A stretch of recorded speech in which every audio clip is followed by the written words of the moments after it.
So my name's Janine, Janine Laskowski, Gallinar, and I'm a licensed clinical social worker here in El Paso, Texas.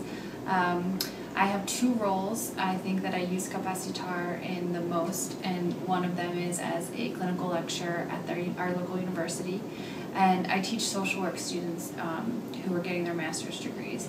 And I've used this in my classes to help them to have an extra tool to use with their clients. So when they're going out in the field and working in schools or hospitals or in mental health, they can use Capacitar as another intervention. And then also to help them manage their stress for self-care. Because they're in a helping profession, they need to learn very early on that if we don't take care of ourselves, we can't help to take care of others. So many of them have incorporated into their, their routine of self-care. I've used it to help de-escalate anxiety before a test, to show them that there's a difference that happens within their bodies, and then also just to demonstrate how you would run a group and how you would use it in a group format. They came back this semester for a different class, and I asked them, what do you want to learn, or what do you hope to gain out of this class? And it's a class specifically where we focus on diagnosing and treatment.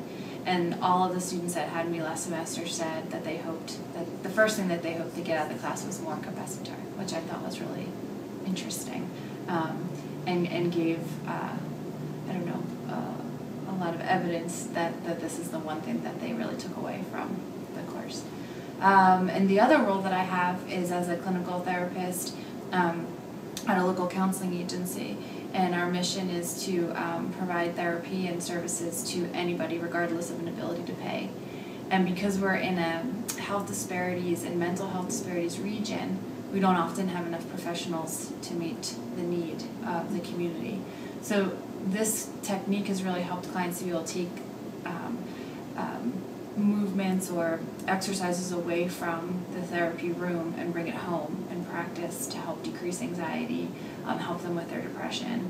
I've used it with other clients that have schizophrenia, borderline personality disorder, to try to help ground them. One client was chronically ill, and she really used it to help her transition through that end-of-life stage. She was experiencing a lot of pain, but also a lot of anxiety in a family with a lot of dysfunction, and she used the finger holds to help her to find a space inside that was calm inside herself.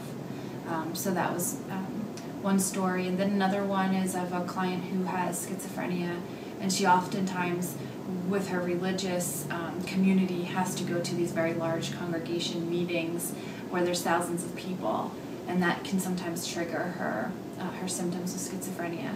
And so she uses Tai Chi.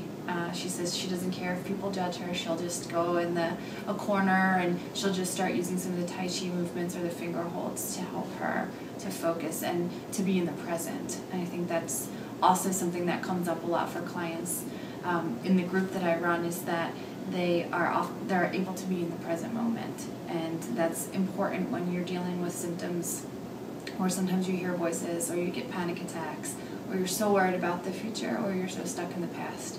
A lot of the techniques and practices help them to focus on the moment. There was one other client who he has a lot of medical problems, and he has to go to a lot of appointments, and he's elderly, and he has no one. He has no social support system whatsoever. He really just relies on himself. And in having to travel to these appointments, it increases his anxiety quite a bit. And so he's able to use the techniques to help bring him down and take the edge off, he says. And he wasn't really keen on the practices to start with because he has very bad balance and he can't always hear, and so it was difficult for him to hear the meditations and the instructions. So I started working with him on his good side and modifying some of the movements that he felt like he couldn't achieve balance with. So that's it. Thanks.